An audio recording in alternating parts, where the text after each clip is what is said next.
رضي الله عنهم ورضوا عنه أولئك حزب الله ألا إن حزب الله هم المفلحون صدق الله العظيم. قال النبي صلى الله تعالى عليه وآله وسلم لا يؤمن أحدكم حتى أكون يقال إنه مجنون أو كما قال صلى الله تعالى عليه وآله وسلم. صدق الله وصدق رسول الله صلى الله تعالى عليه وآله وسلم. غوث اعظم بمنی بیسر و ساما مددے قبلے مددے کعبے ایمان مددے انتظار کرم قسطمن عینی رائے خدا جو خدا بین و خدا دا مددے بکرداب بلا افتاد کشتی ضعیفان و شکستان آب کشتی وحق کے خواجہ عثمان قابون مدد کن مدد کن مدد کن یا معین الدین چشتی. ممبر پر رونق افروز یادگار اسلاف یادگار حضور مفسر قرآن حضرت علامہ پیر سید شاہد ربانی صاحب قبلہ سجادہ نشین آستان انبیاء حضور مفسر قرآن برادر ذی وقار حضرت علامہ سید حامد ربانی صاحب اور میرے بڑے بھائی حضرت علامہ ڈاکٹر سید محمود ربانی صاحب حضرت علامہ خوشتر ربانی صاحب وہ جملہ خاندان ربانیہ کے شموس و اقمار ذویل احترام ذویل احتشام سب مل کر پڑھیں گے تو ہزاروں درود و سلام ایک ہی محفل میں بارگاہ رسالت میں پیش کیے جا سکتے ہیں. الصلاۃ والسلام علیک یا نبی اللہ الصلاۃ والسلام علیک یا نبی اللہ الصلاۃ والسلام علیک یا حبیب اللہ الصلاۃ والسلام علیک یا حبیب اللہ وعلی آلک و اصحابک یا نور اللہ صلی اللہ تعالی علیہ وسلم. سرور کہوں کہ مالک و مولا کہوں تجھے سرور کہوں کہ مالک و مولا کہوں تجھے باغ خلیل کا گل زیبا کہوں تجھے حرمہ نصیب ہوں تجھے امید دے کہوں جانے مراد کانے تمنا کہوں تجھے اللہ رے تیرے جسم منور کی تابشیں اے جانے جاں میں جانے تجلا کہوں تجھے صبح وطن پہ شام غریباں کو تو شرف بے کس نواز کے سو والا کہوں تجھے مجرم ہوں اپنے عفو کا سامہ کروں شہاب یعنی شفیع روز جزا کا کہوں تجھے اور تیرے تو وصف و عیب تناہی سے ہے بری حیران میرے شام میں کیا کیا کہوں تجھے کہلے کی سب پوچھوں کے ثنا خاں کی خاموشی چپ ہو رہا یہ کہہ کے میں کیا کیا کہوں تجھے لیکن رضا نے ختم سخن اس پہ کر دیا خالق کا بندہ خلق کا آقا کہوں تجھے. آج کی ایک خوبصورت زندہ محفل حضور مفسر قرآن حضرت علامہ پیر سید غازی ربانی رحمت اللہ علیہ کے عرس سراپا قدس کے موقع پر انعقاد پذیر ہے اور اب رات کی سیاہ زلفیں اس کے کمر سے نیچے کو ڈھلکنے کو ہے اور انتہائی بے مایا اور کم علم شخص کو سب کے بعد پیش کر کے شاید میرے عزیز برادران نے میرا امتحان چاہا ہے. اتنے بڑے بڑے خطبہ علماء دانشور جب بول چکے تو اس کے بعد مجھ جیسا بے علم آپ کے سامنے کیا کچھ عرض کر سکتا ہے. اور اسی کے ساتھ ساتھ ربانیین شہزادوں کی موجودگی ہے. یہاں تو ہر شہزادہ اپنے وقت کا عظیم خطابت کا جو وہ ستارہ یا آفتاب و مہتاب ہے ان کے درمیان گفتگو کرنا آسان نہیں، لیکن میں اپنے مرشد سرکار غوثیت مآب کے کرم سے نا امید بھی نہیں. اپنی گفتگو کا آغاز آپ کی خدمت میں پیش کرنا چاہتا ہوں اس امید پر کہ جن آیات کی تلاوت کی گئی اللہ رب العزت اس کے متعلق مجھے حق کہنے اور آپ سب کو حق سن کر اس پر عمل کرنے اور اسے عام کرنے کی توفیق عطا فرمائے۔ اور اس کے موقع پر مشکل یہ ہوتی ہے کہ منبر پر تاخیر سے آنے پر یہ ہوتا ہے کہ پیشرو خطبہ جو کہہ جاتے ہیں اگر پھر وہی گفتگو کر دی جائے تو کانوں پر بوجھ محسوس ہوتی ہے، لیکن اگر کوئی بات کسی کی گفتگو سے ٹکرا جائے حضرت علامہ علیمی صاحب اور ان جیسے بزرگوں کی، تو آپ جو ہے وہ امید ہے کہ بوجھل نہیں ہوں گے۔ اللہ پاک کی بارگاہ میں دعا ہے کہ میرا اللہ مجھے حق کہنے اور آپ سب کو حق سن کر اس پر عمل کرنے اور اسے عام کرنے کی توفیق عطا فرمائے۔ حضور مفسر قرآن کی زندگی کے بہت سارے گوشے پیش کیے جا چکے ہیں، لیکن چونکہ آپ کی شخصیت ایک ہمہ جہت شخصیت ہے، آپ کی شخصیت کو آپ جس زاویے سے دیکھنا چاہیں اس زاویے سے دیکھ سکتے ہیں، کیونکہ یہ منبر بڑا ذمہ دار منبر ہے، اس میں بہت محتاط گفتگو کرنے کی کوشش کروں گا اور اہل منبر سے زیادہ مجھے سامنے دیکھ کر کے گفتگو کرنا ہے، اس لیے کہ کہیں صاحب مزار کی ناراضگی میں مول نہ لے لوں مبالغہ آرائی کر کے، اس لیے کہ بازاریوں کے یہاں تو مبالغے کی کچھ نہ کچھ گنجائش ہوتی ہے، لیکن اہل اللہ کے یہاں تو جملے بھی پکڑے جاتے ہیں، نیتوں پر بھی ان کی نظر ہوتی ہے۔ تو حضور مفسر قرآن کی شخصیت ایک ہمہ جہت شخصیت ہے، جس زاویے سے آپ دیکھیں آپ ان کو پڑھ سکتے ہیں۔ مثال کے طور پر وہ اپنے زمانے کے عظیم مفسر قرآن بھی ہے، عظیم خوش الہام نعت کو جب وہ ناطخہ اور صناخہ بھی ہے، اسی طریقے سے وہ بہترین شاعر بھی ہے، اسی طریقے سے وہ خانواد نبوت کے گلے سرسبز بھی ہے، اسی طریقے سے وہ اپنے زمانے کے پیر طریقت بھی ہے، وہ اپنے زمانے کے ایک عظیم عالم بھی ہے، ایک عظیم محقق بھی ہے، ایک عظیم مقتدی خطیب بھی ہے۔ یہ ساری ان کے اندر جو ہے، بلکہ اگر ان کے شہزادوں کے درمیان اور مریدوں کے درمیان یہ بات کروں، وہ عظیم مربی بھی ہے، تربیت کرنے والے انسان بھی ہے۔ میرے عزیزوں، اللہ اکبر، اگر ان کے شہزادوں کو آپ دیکھیں تو ان کے اخلاق، ان کے کردار اور ان کا لوگوں کے ساتھ انداز زندگی دیکھ کر کے یہ صحرا حضور مفسر قرآن کے سر بنتا ہے کہ آخر وہ کیسا باپ ہوگا جس نے اتنے اچھے بچوں کی تربیت کی ہے، کہ اپنے بچوں کو یادگار اسلاف بنا دیا ہے۔ ان کی بہت ساری خصوصیات ہیں، وہ قوم کے معمار بھی ہیں، عظیم مفکر بھی ہیں اس اعتبار سے، جیسے کہ بھی آپ نے سنا کہ جن اسکول، کالج اور اداروں کے ذریعے سے الہاد اور بے دینی پھیلائی جاتی ہے، انہی اسکول اور کالجوں کو خود قائم کر کے محبت رسول کے سائے میں، اسلام کے سائے میں دنیاوی تعلیم کا جو نظام انہوں نے قائم کیا ہے، اللہ اکبر، وہ اپنے زمانے کے عظیم صوفی بھی ہیں، وہ اپنے زمانے کے عظیم اللہ اکبر عظیم ترین صوفی ہیں، لیکن ایک ساری خصوصیات اپنی جگہ۔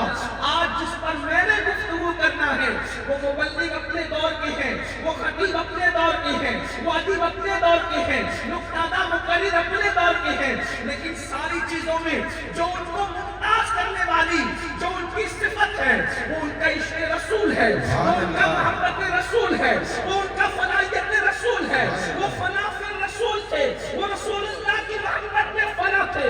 اور یاد رکھنا، عارف رومی سے کسی نے پوچھا کہ میں کیا بنوں کہ سب کچھ بن جاؤں، اس لیے کہ ضروری نہیں جو خطیب ہو وہ عاشق بھی ہو، جو ادیب ہو وہ عاشق بھی ہو، جو امام مسجد ہو وہ عاشق بھی ہو، جو مقرر ہو وہ عاشق بھی ہو، جو پیر ہو وہ عاشق بھی ہو، جو صوفی کہلانے والا ہو وہ عاشق بھی ہو، جو مفسر ہو وہ عاشق بھی ہو۔ یاد رکھنا، یہ ساری ڈگریاں انسان تابشوں سے حاصل کرتا ہے، مگر عشق وہ ڈگری ہے یار جسے چاہنا ہے اپنا بنا لے۔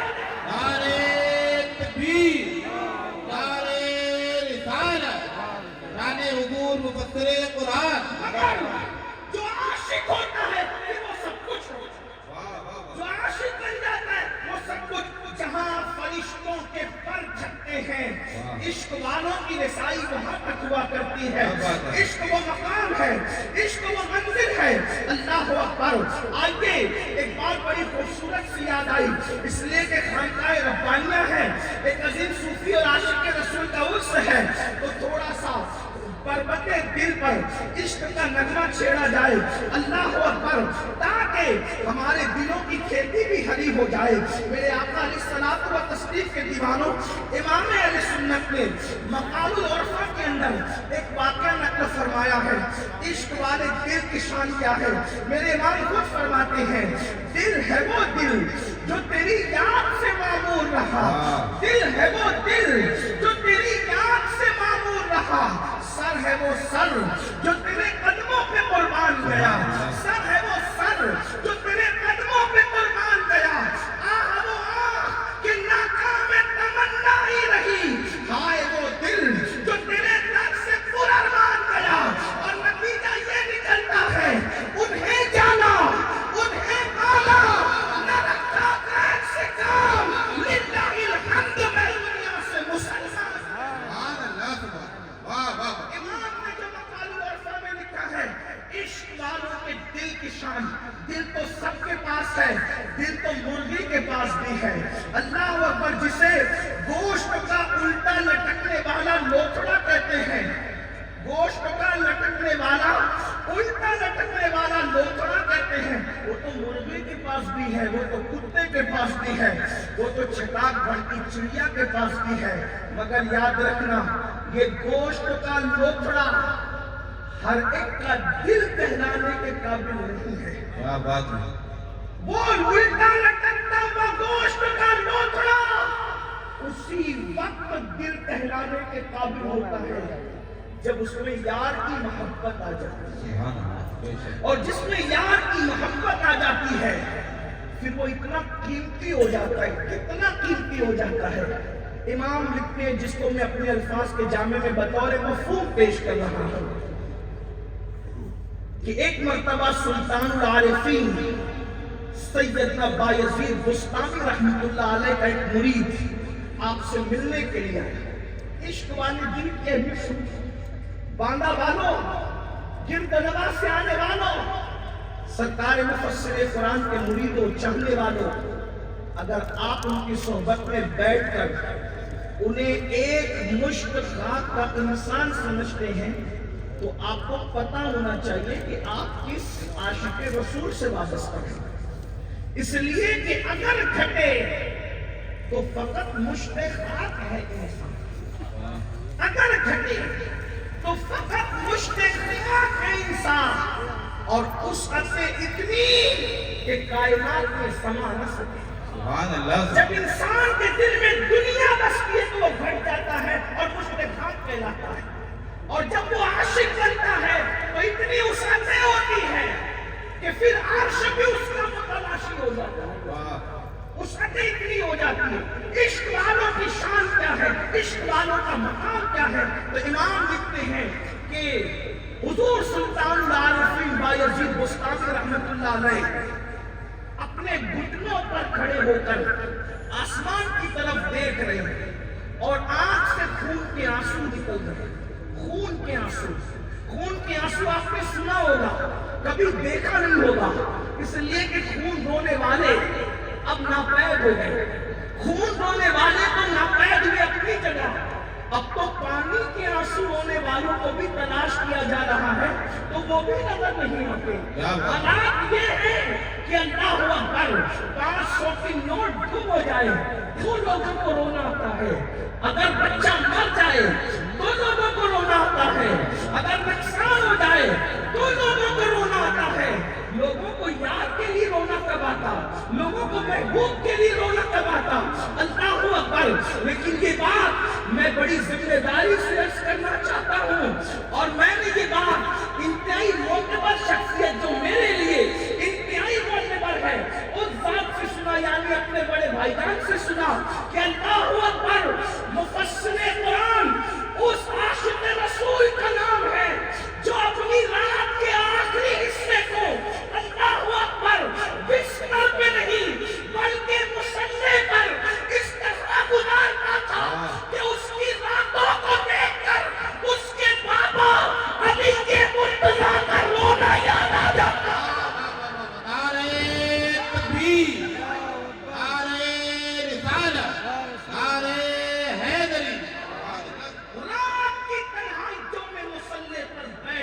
دنیا وزاری کرنا یہ انہی کے حصے میں آتا ہے جن کے دل کے تار یار سے منسوی ہو جاتے ہیں، یار سے منسوب ہو جاتے ہیں، یار سے جڑ جاتے ہیں۔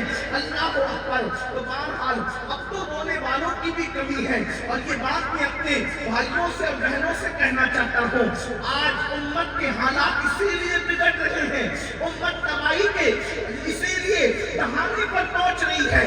کل تک مسلمان عشق مصطفیٰ میں روتا تھا، کل تک مسلمان محبت رسول میں روتا تھا، کل تک مسلمان خشیت ربانی میں روتا تھا، کل تک مسلمان خوف خدا میں روتا تھا۔ جب سے مسلمان نے عشق مصطفیٰ میں رونے کی بجائے ہیرو ہیروئن کی جدائی کے مناظر کو دیکھ کر رونا شروع کر دیا، غزلوں کو سن کر رونا شروع کر دیا، فلمی ایکٹروں کی جدائی کے مناظر کو رونا شروع کر دیا، تمہارے مکانوں سے دھوئیں اٹھ رہے ہیں، تمہارے مکان زمین بوس کیے جا رہے ہیں، تمہیں تباہ اور برباد کیا جا رہا ہے۔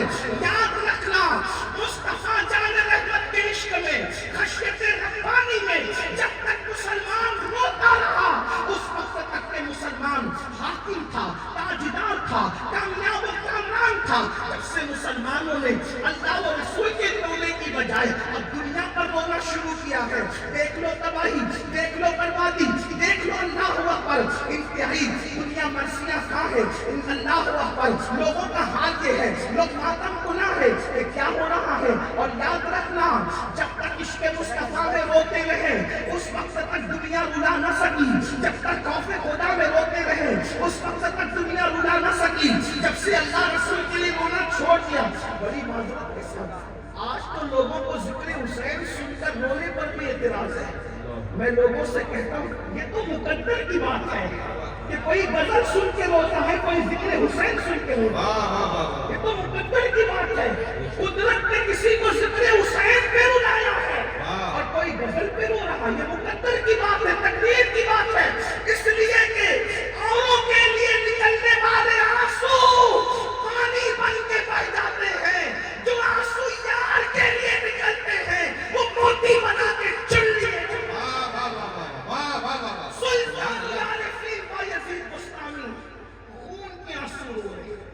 ایک ایسا بھی ہمارے درمیان مرد کلندر تھا جو راتوں کو اس طرح روتا تھا کہ بیٹوں کو دیکھ کر ان کے حال پہ رونا آ جاتا۔ جب میں نے بھائی جان سے یہ بات سنی تو مجھے مولا کائنات یاد آیا، ان کے بابا کیا مولا مشکل کشا رات کو اس طرح روتے تھے کہ ان کے دیکھنے والے کہتے جیسے سانپ کا ڈسا ہوا تڑپ تڑپ کر روتا ہے۔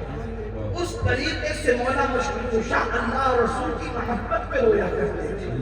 کاش کہ یہ چیز ہمیں نصیب ہو۔ یاد رکھنا، امام المتکلمین علامہ نقی علی خان علیہ رحمۃ اللہ لکھتے ہیں کہ دنیا کا کوئی وظیفہ یار کے لیے رونے کے برابر نہیں ہو سکتا۔ اللہ رسول کے لیے رونا وہ عبادت ہے کہ دنیا کی کوئی عبادت اس کا مقابلہ نہیں ہو سکتا۔ اور یہ قرب کی منزل کے لیے ایک عظیم اللہ اکبر گویا کہ بہت باقلت زینہ ہے، جسے یہ نصیب ہو جاتا ہے پھر اسے سب نصیب ہو جاتا ہے۔ تو سلطان العارفین خون کے آنسو رو رہے تھے، گھٹنوں کو زمین پہ رکھ کر۔ مرید نے دیکھا تو پوچھا سرکار آپ خون کے آنسو رو رہے؟ آپ نے فرمایا ہاں، 2 قدم پر میں عرش پر گیا، 2 قدم۔ عشق والوں کی رفتار کو دیکھیں، لوگوں کو معراج مصطفیٰ ہضم نہیں ہوتی کہ حضور عرش پر کیسے گئے۔ ارے جنہیں عشق نصیب ہوا وہ بھی 2 قدم میں پہنچ گئے۔ عشق والوں کا مقام اصل میں اہل عشق ناپید ہوئے۔ عشق پہ ہم نے تقریریں تو سنی لیکن عشق کا مزہ کب چکھا۔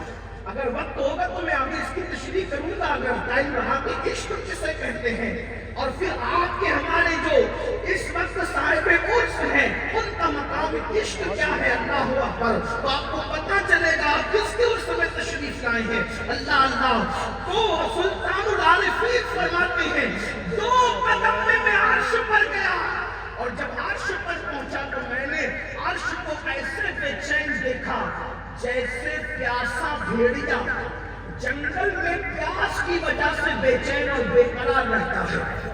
پیاسا بھیڑیا پیاس کی وجہ سے جنگل میں بے چین اور بے قرار رہتا ہے، تو میں نے عرش کو ایسے بے چین پایا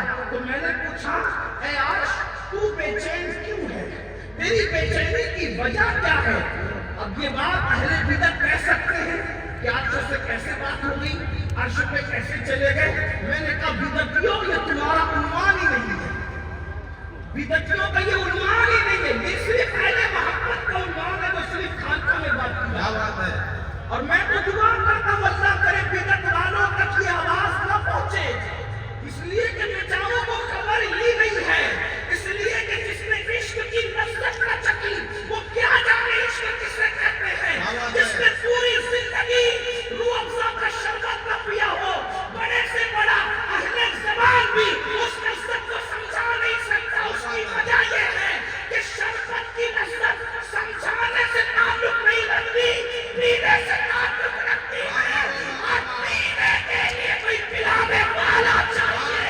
اور بدعتیوں تمہارے مقدر میں عشق کا جام ہے ہی نہیں، اس لیے کہ اس کے لیے تو کوئی عبد القادر جیلانی جیسا چاہیے، کوئی عبد الاجمیری جیسا چاہیے، محبوب الہی جیسا چاہیے، علی سے تیرا جیسا چاہیے، امام اہل سنت جیسا چاہیے، مخدوم اشرف جیسا چاہیے، یا فی زمانہ مفسر القرآن۔ نعرہ تکبیر، نعرہ رسالت، عشق رسول، محبت رسول، شان حضور مفسر قرآن، عرص حضور مفسر قرآن، فیضان حضور مفسر قرآن۔ زندہ باد۔ واہ واہ۔ جس نے خود نہ کیا ہو، جو خود تھیری میں الجھا ہوا ہو، وہ پریکٹیکل کیا جانے ہے؟ اس لیے کہ یہ اللہ اکبر حال کا نام ہے، قال کا نام ہے ہی نہیں ہے۔ قال الگ چیز ہے، حال الگ چیز ہے، لیکن یہ تو پینے سے تعلق رکھتا ہے۔ تو حضور سلطان العارفین فرماتے ہیں میں نے عرش کو بے چین پایا، اور پوچھا کہ تو بے چین کیوں ہے، اتنا بے چین؟ تو عرش کہتا ہے یار کو ڈھونڈ، یار کی تلاش۔ اب ذرا توجہ کرنا، تھوڑا آپ پر مشکل لگے تو معاف کر دینا، کیونکہ آپ بیٹھے خانقاہ میں، اگر توجہ دل لگائیں گے تو آپ کو سمجھ میں آ جائے، کیونکہ سب خانقاہی لوگ ہیں اور اپنوں میں اپنی بات کہنا اچھی بات ہے، ورنہ غیروں میں خواب بیان کرنے سے بھی آفت ہوتا ہے۔ جو سگے ہوں ان کے درمیان تو بات کرنے میں کوئی مذائقہ نہیں ہے، اگر سوتیلوں کو خواب سنا دو تو بھی پھرے میں جانا۔ تو الحمدللہ یہاں تو سب اپنے ہیں، اہل محبت ہے، اہل پیار ہے۔ امام سلطان العارفین عرش سے تو بے چین کیوں؟ وہ کہتا ہے یار کو ڈھونڈ رہا۔ ارے ہمیں تو بتا دیا گیا الرحمن علی العرش استوى، رحمان نے استوا کیا عرش پر، جیسا کہ اس کی شان ہے۔ عرش پہ استوا کیا، اس پہ ایمان ہے۔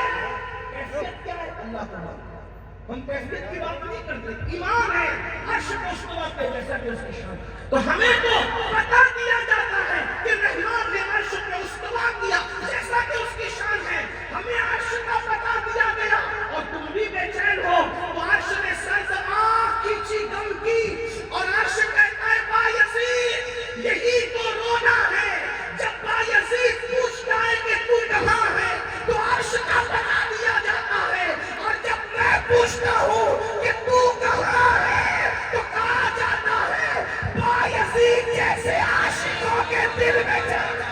نعرہ تکبیر، نعرہ رسالت، عرص حضور مفسر قرآن، علماء اہل سنت۔ واہ واہ۔ اندازہ فرمائیں یہ عاشقوں کے دل کی کیفیت ہے۔ ایک عاشق ہزاروں عشاق پیدا کرتا ہے۔ قرآن نے عاشقوں کی اس کیفیت کو بیان کیا، لا تجد قوما یؤمنون باللہ والیوم الآخر۔ سورہ مجادلہ کی آخری آیت ہے، اس کو سن لیں۔ اللہ پاک ارشاد فرماتا ہے تم ہرگز نہ پاؤ گے ان لوگوں کو جو ایمان لائے اللہ اور یوم آخرت پر۔ کیا اگر کفر کو پسند کر لیں ان کے رشتے دار کون؟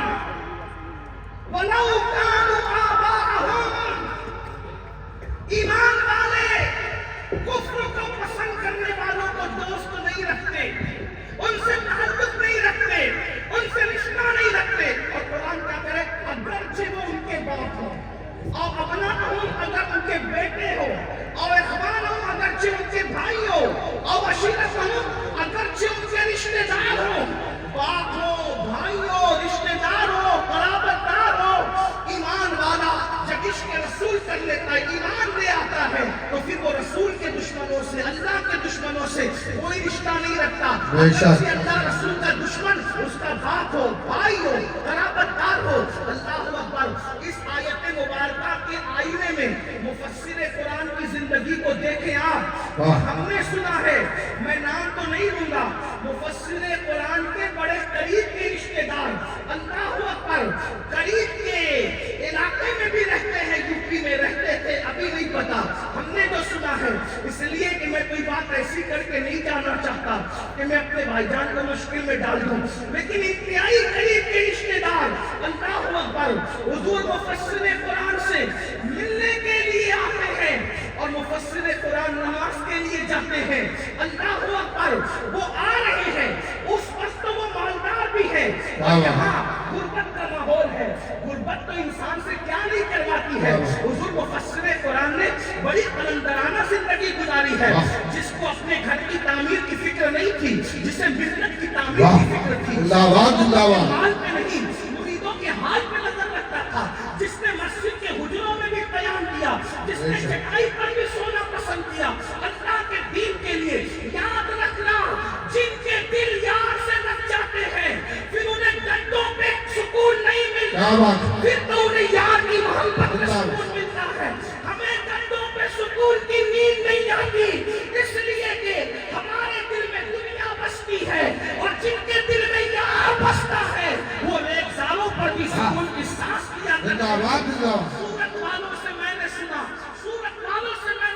مجھے پتا، انہوں نے بتایا مسجد کے حجرے میں، اگر یہاں خطبہ موجود ہے تو بڑی معذرت کے ساتھ، آج کل اگر کسی کو 4 جلسے مل جائیں تو وہ انسان حجرے میں، مسجد کے حجرے میں جب وہ قیام کرنا پسند نہیں کرتا۔ مجھے یہاں ٹھہراؤ گے، میں مسجد میں رکوں گا، میری یہ حیثیت ہے، کسی کا گھر نہیں۔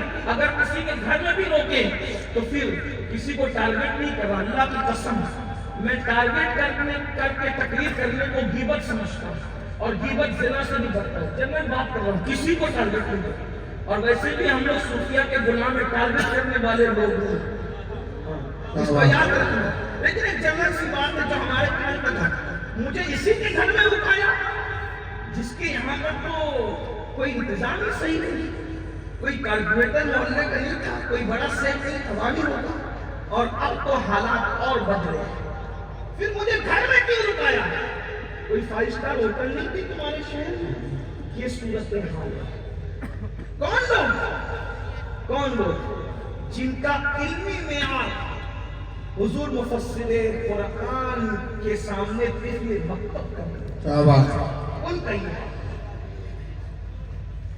جن کے نسب کا کوئی ٹھکانہ بھی نہیں، کوئی گالی نہیں ہے، لیکن یہ مخدوم جہاں کا جہاں گشت کا بیٹا، بخاری صحیح ہے، امام حسین کی اولاد نسب اتنا اعلیٰ، علم یہ کہ مفسر قرآن۔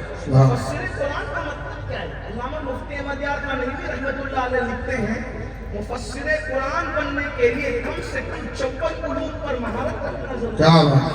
اگر آپ کسی کو مفسر قرآن کہتے ہیں تو اس کا مطلب آپ اس کا علمی قدر متعین کرتے ہیں، آپ اس کا علمی، میں اپنی طرف سے کوئی بات نہیں کہہ رہا ہوں، ورنہ میں کوئی بہت مشکل کتاب کی بات کر رہا ہوں، آپ کم سے کم چاہے وہ تفسیر نہیں اٹھا کر کے اس کا مقدمہ پڑھ لیں تو آپ کو پتہ چلے گا کہ مفسر قرآن کسے کہتے ہیں۔ اس کی وجہ یہ ہے کہ اگر آپ کے پاس اتنے علوم نہیں ہوں گے تو آپ قرآن کے حروف کا معنی کیا متعین کریں گے؟ اس لیے کہ ایک تقویٰ ہی قرآن میں کم و بیش جب وہ معنی کے اندر مفسرین لکھتے کہ آیا ہے، الگ الگ معنی میں، تقویٰ کا کئی معنی اللہ کی خشیت، تقویٰ کا کئی معنی پرہیزگاری، اس طریقے سے الگ الگ معنی میں صرف تقویٰ۔ تو جو لوگ ترجمہ کرتے ہوئے ٹھوکر کھاتے اس کی وجہ یہ ہے کہ سعودی سے بھی نہ کر کے وہ ترجمہ کرنے لگتے ہیں، اس لیے ٹھوکر کھاتے ہیں۔ اگر علمی گہرائی ہو تو انسان ٹھوکر نہ کھائے، اس لیے کہ چلے ایک بات آپ سے کہہ دیتا ہوں، وہ تو عربی ہے اور عربی کا دامن تو بڑا وسیع ہے، زبانیں زبانوں سے چوری کر کے بنتی ہیں، عربی کے اندر یہ بات نہیں، عربی میں یہ بات نہیں ہے کہ اس کے اندر کوئی چیز چوری کر کے ڈالی گئی ہو. اردو میں ہے، انگلش میں تو بہت زیادہ ہے، اور زبانوں میں بھی ہے. چلے اردو ہی کو لے لیں جو فارسی اور عربی کی کوکھ سے جنم لیتی ہے. پیدا ہوئی کہاں؟ دلی میں. کہاں؟ امیر خسرو کے گھر.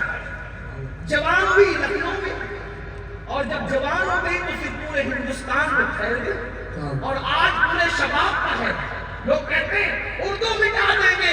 ہم نے کہا شوق سے مٹاؤ، شوق سے مٹاؤ. کیوں اتنی بے فکری ہے؟ ہم نے کہا ہم سے زیادہ اردو پہ تم پہلا دے رہے ہو. وہ کیسے؟ میں نے کہا فلمیں ہندی میں بناتے ہو، گانے اردو میں گاتے ہو.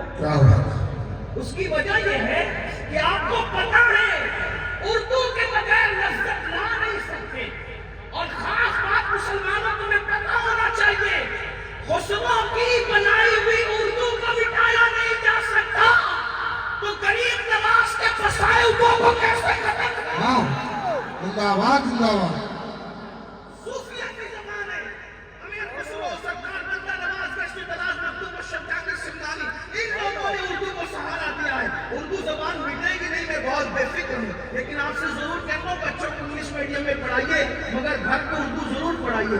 اس لیے کہ ہندوستان میں 80% سرمایہ دین کا اردو زبان کے اندر موجود ہے. اس لیے ہمارے بچوں کو اردو آنا چاہیے، اور اچھی اردو آنا چاہیے. اللہ اکبر. اس لیے کہ اردو کا دامن بڑا وسیع ہے. تو بات دور جاتی ہے. میں آج کیا کر رہا تھا؟ تقوی کی بات عرض کر رہا تھا، پرہیزگاری کی بات عرض کر رہا تھا. مفسر قرآن کے حوالے سے کہ لفظ تقویٰ کا وہ 56 معنی کے اندر آیا ہے. یہ تو عربی ہے. چلیے اردو ہی کو لے لیں. اردو میں، اردو زبان میں خالی کئی معنی میں آتا ہے. امام کا ایک شعر بطور مثال پیش کرتا ہوں. آپ کہتے ہیں کہ مالک کونین ہے وہ پاس کچھ رکھتے نہیں. مالک کونین ہے وہ پاس کچھ رکھتے نہیں، تو جہاں کی نعمتیں ہیں ان کے خالی ہاتھ. زندہ باد، زندہ باد. خالی ہاتھ. اب یہاں کچھ لوگ یہ کہتے ہیں کہ حضور دونوں جہان کی نعمتیں رکھتے ہیں، مگر ان کے ہاتھ خالی، اپنے خالی ہاتھوں میں وہ نعمتیں رکھتے ہیں. لیکن اہل عشق یہ کہتے ہیں کہ وہ بھی صحیح ہے، اس کا انکار نہیں. خالی کا ہی مطلب کیا ہوتا ہے؟ خالی مطلب جس میں کچھ نہ ہو، کچھ نہیں ہو، اس کو بھی خالی کہتے ہیں. جیسے یہ بوتل خالی پڑی ہے، مطلب اس کے اندر کچھ نہیں ہے. اور ایک خالی کا مطلب صرف، اونلی. ایک خالی کا مطلب صرف، اونلی. مطلب کیا؟ ارے میں تو عرس ربانی میں گیا تھا، وہاں خالی علماء اہل سنت تھے. زندہ باد، زندہ باد. کیا بات. صرف وہاں خالی ربانیوں کا مجمع تھا، مطلب کوئی اور نہیں تھا. ارے وہاں خالی محبت ہی دی جا رہی تھی. کیا بات. صرف محبت ہی دی جا رہی تھی. اب خالی کا مطلب کیا ہوا؟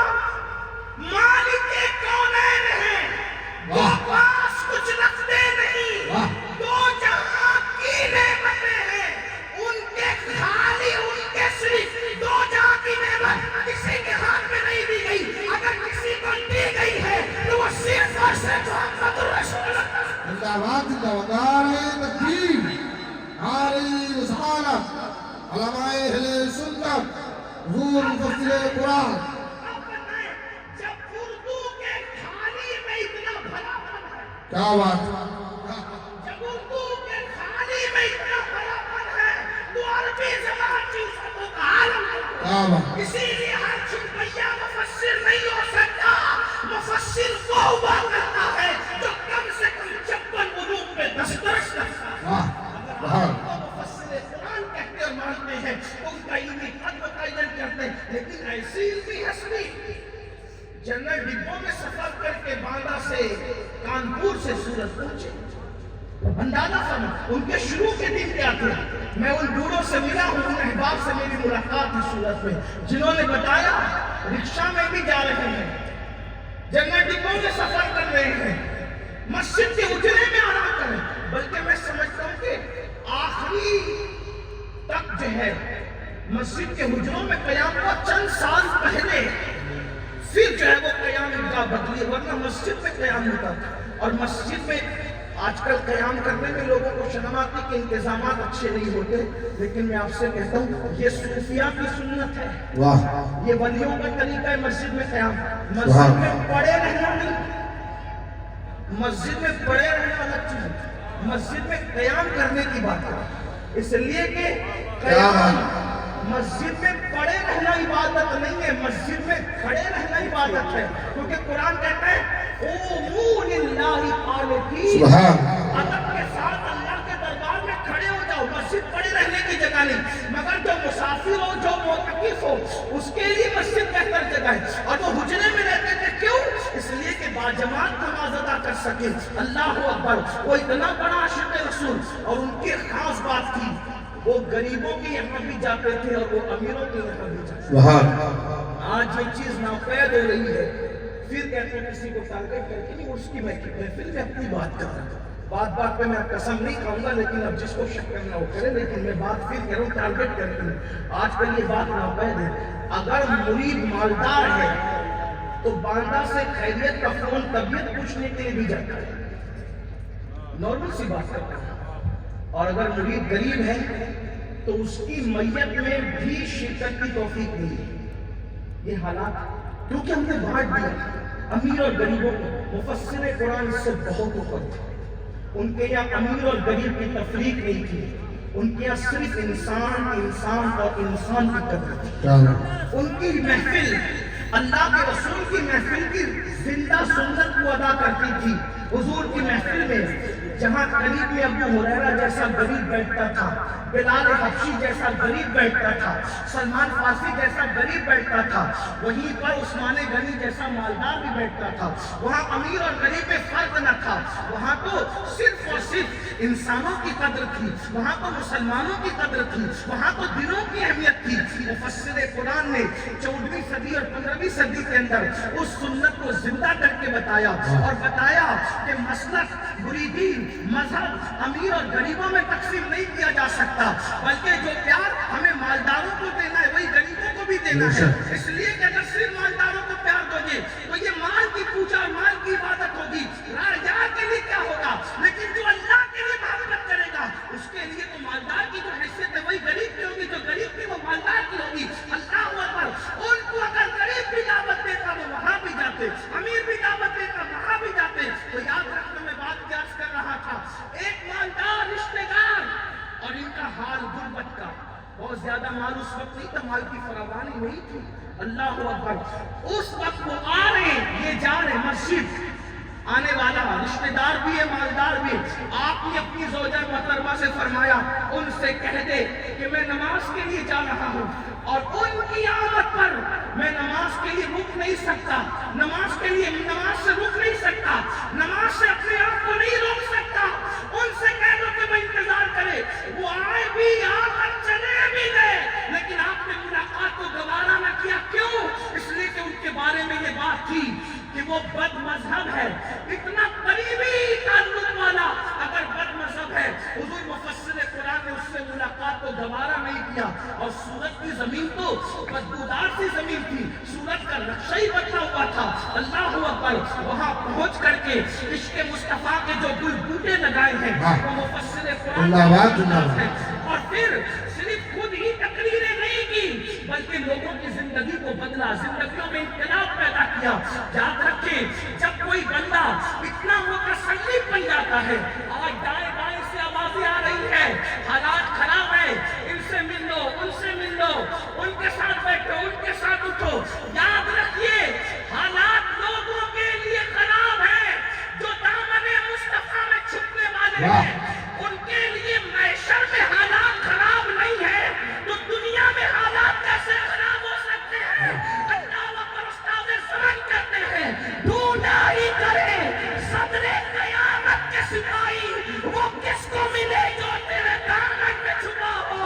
ان کے دامن میں چھپنے والا جب فرشتوں کو نہیں مل سکتا تو دنیا کے دشمنوں کو کیسے؟ زندہ باد، زندہ باد۔ ہمیں اپنے حالات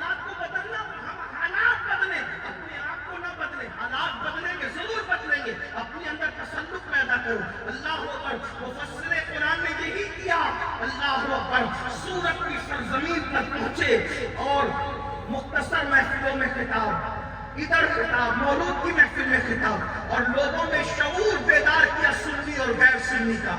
جب کوئی سنی اور غیر سنی کا شعور بیدار کرتا ہے، میں یہاں پر ایک ذوق کی بات کرتا ہوں، اندازہ فرمائیں اگر چند نوجوان، توجہ کرنا، میں تقابل نہیں کر رہا ہوں، صرف مثال دے رہا ہوں، اگر چند جوان اپنا ایمان بچانے کے لیے کسی غار میں جا کر سو جائے، اگر چند جوان اپنا ایمان بچانے کے لیے کسی غار میں سو جائے تو اللہ کیا مقام عطا کرتا ہے، اور جو جوانی سے لے کر بڑھاپے تک اللہ کے بندوں کا ایمان بچانے کے لیے اتنا لمبا لمبا سفر کرتا ہو، خدا اس کو کیا سبحان اللہ، زندہ باد، زندہ باد۔ مفسر قرآن کے حوالے سے ہم یہ کہتے ہیں کہ مفسر قرآن حاضری والی شخصیت نہیں تھی، مفسر قرآن حضوری والی شخصیت۔ کچھ لوگ حاضری والے ہوتے ہیں، کچھ لوگ حضوری والے ہوتے ہیں، اس میں فرق کیا ہے؟ دیکھو، لوگ حاضری والے تھے، اویس قرنی حضوری والے تھے، اندازہ فرمائیں فرق کیا ہے حاضری اور حضوری میں؟ جو حاضری والا ہوتا ہے وہ آتا بھی ہے اور جاتا بھی ہے، اور جو حضوری والا ہوتا ہے اس کا بستر یار کے دروازے پہ لگا ہوتا ہے، وہ جب جاتا ہے تو یار کی آستین اس کے آنسوؤں کو خشک رکھتی ہے، جب وہ بے چین ہو جاتا ہے تو یار کا ہاتھ اس کے سینے میں تسلی کو دھرا رہتا ہے، اور اللہ اکبر جب وہ دنیا سے جانے لگتا ہے تو یار سنبھالے اس کی تسلی کے لیے آج سبحان اللہ، سبحان اللہ۔ کیا جانا اپنے بزرگوں کو، ان کی محنتیں نصف صدی سے زائد پر محیط ہے۔ ممبئی میں حالات بدلے، ممبئی کے ایک صاحب نے مجھے بتایا کہ کم و بیش 70 سال تک کے انہوں نے ممبئی میں امام عالی مقام کے خطبات پڑھے، لیکن 70 سال پہلے کی گفتگو اور 70 سال بعد کی گفتگو کربلا ہی بیان ہو رہا ہے، مگر آپس میں میچ نہیں کھاتا، انداز تبدیل، مضمون تبدیل۔ اس لیے کہ ہم لوگوں سے بھی لوگ کہتے ہیں بھئی کربلا وہی سننے میں آتا ہے، تو ہمارے بہت بڑے بزرگ ہیں، انہوں نے فرمایا تو کربلا وہی سننے میں آتا ہے، تو کیا کربلا کی جنگ عراق میں کرانے کی بجائے ممبئی میں کرا دی جائے؟ نئے کے چکر میں کیا کرے گا آدمی؟ کربلا میں تو کربلا میں بولے گا، شمر نے مارا تو شمر نہیں بولے گا، یزید نے حکم دیا تو یزید ہی بولے گا، اسی طرح حرملا نے پیچھ رہا تو حرملا ہی بولے گا۔ ایسا تو نہیں ہوگا بھائی کہ کوئی نام چینج ہو جائے گا، وہ واقعات تو کبھی نہیں بدلتے، مگر اللہ اکبر جن کے دلوں میں محبت رسول کا اللہ اکبر بہرے بے قرار ہوتا ہے، پھر ان کے انداز جدا ہوتے ہیں، انداز دلانے ہوتے ہیں۔ حضور مفسر قرآن نے سورت کی سرزمین یا اور زمینوں میں سنی اور غیر سنی کا فرق پیدا کیا، اور جو اس مقام پر آتا ہے حضور کی محبت میں لوگوں سے رشتے ناطے توڑ لیتا ہے، یہ بڑی مشکل منزل ہے، آسان نہیں، اس لیے کہ عہدہ کی طرح آدھا فٹر کرنے والوں کو بڑی مقبولیت ملتی ہے، لیکن جب کوئی سنی غیر سنی کا فرق بیان کرنے پر آئے تو لوگوں پر گرا گزرتا ہے کہ میرے سمدی کے خلاف کیسے بول دیا، میرے داماد کے خلاف کیسے بول دیا، میرے جو فلاں کے خلاف کیسے بول دیا۔ مگر قرآن کہہ رہا ہے وَلَوْ كَانُوا آبَاءَهُمْ أَوْ أَبْنَاءَهُمْ أَوْ إِخْوَانَهُمْ أَوْ عَشِيرَتَهُمْ، انعام کیا ملتا ہے؟ أُولَٰئِكَ كَتَبَ فِي قُلُوبِهِمُ الْإِيمَانَ، اس کو انعام یہ عطا کرتا ہے اس بندے کو کہ اس کے سینے پر، اس کے دل پر ایمان کی مہر لگا دیتا ہے، ایمان اس کے دل پہ نقش کر دیتا ہے۔ یہ حضور مفسر قرآن کی شان ہے، اور مفسر قرآن کا مقام ہے۔ قرآن کی آیت کے آئینے میں سمجھو، یعنی جو بد مذہبوں سے، اسلام دشمنوں سے فرق کرے، تعلق توڑے، اللہ اس کے دل پہ ایمان کی مہر لگا دیتا ہے، یعنی جس کے عرف میں آئے ہو اس کا سینہ ایمان کی مہر سے مزین تھا، اسی پر مشقی۔ پھر قرآن کہتا ہے وَأَيَّدَهُم بِرُوحٍ مِّنْهُ، اور اللہ اپنی روح کے ذریعے سے، روح قدس کے ذریعے سے اس کی مدد فرماتا ہے۔ دیکھ لیجئے اس دور میں کتنی مخالفتیں ہوئی، اس دور میں کتنی مخالفتیں کی گئی، اللہ اکبر، سورج کی سرزمین پر لڑائی جھگڑے تک کی نوبت آئی، لیکن قرآن کیا کہہ رہا ہے وَأَيَّدَهُم بِرُوحٍ مِّنْهُ، اللہ جبریل کے ذریعے سے ان لوگوں کی مدد کرتا ہے۔ دیکھ لیں آپ، جو بھی ٹکرایا برباد ہوا، جو بھی گستاخی کیا برباد ہوا، جس نے بھی بکس کا جملہ کہا برباد ہوا. آپ کے بانڈا کے کیا حال ہے مجھے نہیں پتا، لیکن سورت والوں نے مجھے بتایا کچھ ایسے بھی تھے جو بکواس کرتے تھے. آج ان کا حال کیا ہے؟ پھرتے ہیں میر در در کوئی پوچھتا نہیں. یہ حالات ہیں ان لوگوں کے. اس لیے مسلمانوں اپنے بزرگوں کی اہمیت کو، ان کی شان کو سمجھو. کون قاضی ربانی ہے جن کے بارے میں ان کے مشائخ کہتے ہیں؟ حضرت حضور جلالت العلم حافظ ملت رحمۃ اللہ علیہ فرماتے ہیں کہ اگر کسی ربانی کو دیکھنا ہے تو سید مقصود غازی ربانی کو دیکھو. ربانی کا مطلب کیا ہے؟ اللہ والا. حافظ ملت جیسا شخص جو لوگوں کو، بڑے بڑے علماء کو بھی مولوی سے آگے کی بات نہیں کہتے تھے. ہمارے اسلاف کے یہاں علامہ تو بہت دور کی بات، علامہ جلدی کسی کے لیے سننے میں نہیں آتا تھا. مولانا بھی کم کہتے تھے. مولوی آپ کو حیرت ہوگی، اعلیٰ حضرت علیہ رحمت و رضوان حضور صدر الشریعہ کو بعض مقام پر مولوی مجدد لکھتے ہیں. یہ آج تو ہمارے ناظروں کا احسان ہے کہ ہم ایسے لوگ بھی علامہ ہو گئے. یہ تو ہمارے ناظروں کی وسیع الظرفی، وسیع القلبی ہے کہ ہر آدمی، ہر مقرر علامہ ہے، ہر پیر شیخ المشائخ ہے، ہر پیر قطب الاقطاب ہے. جس کو قطب الاقطاب کہا گیا اس سے پوچھو کہ قطب الاقطاب ہوتا کیا ہے، کتنی منزلیں طے کرتا ہے تو قطبیت ملتی ہے. انشاءاللہ نہیں بتا سکتا. یہ میری بدگمانی نہیں ہے، یہ میرا حسن ظن ہے کہ انشاءاللہ وہ نہیں بتا سکیں گے کہ مقام قطبیت ہے کیا. لیکن غلط ہے، ناظرین لوگوں کا اپنا انداز ہے. آپ ایسا نہیں کرتے مولانا، آپ کو نہیں کہہ رہا ہوں، لیکن ایک مزاج ہے. اور کسی ناظرین کو نہیں کہہ رہا ہوں، لیکن یہ بات مگر یاد رکھنا، حضور مفسر قرآن کو ربانی کسی ناظرین کو نہیں کہہ جیسے، کسی خطیب نے نہیں کہا. حضور حافظ ملت جلالت العلم جیسی شخصیت نے کہا کہ جس کو ربانی دیکھنا، ربانی کا مطلب اللہ والا، گویا کہ استاد جس کی ولایت کا اعلان کرے اسے غازی ربانی کہتے ہیں. آپ نے بار بار یہ بات سنی، ان کے مرشد سرکار ربانی نے فرمایا کہ میں اپنے خاندان کے سب سے اپنے خاندان کے سب سے متقی کو تمہارے درمیان بھیج رہا ہوں. آپ کے مریدوں کا یہ کہنا میرے نزدیک بہت اہمیت نہیں رکھتا. مرید تو کہتے ہیں پیران امی برن مرید امی پرانا. پیروں کو اڑنا نہیں آتا، یہ تو مرید بیچارے سکھاتے ہیں، ان کا احسان ہے. مرید تو ایسی ایسی گڑھ کے لاتے ہیں کہ دماغ تھوڑی دیر کے لیے معاف ہو جاتا ہے. ایک میں لطیفہ کہنے کا عادی نہیں. ایک پیر صاحب پڑوسی ملک کے انگلینڈ ہے، خادم ساتھ میں تھے. جب واپس پڑوس کے ملک میں پہنچے تو جلسے میں مرید لوگ کہتے ہیں ارے حضرت کو تو ہم نے پاکستان میں دیکھا، نہیں پہچان سکے. حضرت کھلے انگلینڈ میں جا کر اور حضرت کے اختیارات اور تصرفات دیکھے. لوگوں نے پوچھا کیا دیکھے؟ ایئرپورٹ پہ جاتے تھے تو ایئرپورٹ کے دروازے خود بخود کھل جایا کرتے تھے. یہ ان کی کرامت ہے، یہ حالات ہے میرے بھائیوں. تو مریدوں کا کہنا میرے نزدیک زیادہ اعتماد کے قابل نہیں ہے، کیونکہ مرید تو کہتے ہیں بیچارہ عقیدت میں ہے، لیکن تمہارا مرشد وہ ہے جسے غازی ربانی کہتے ہیں.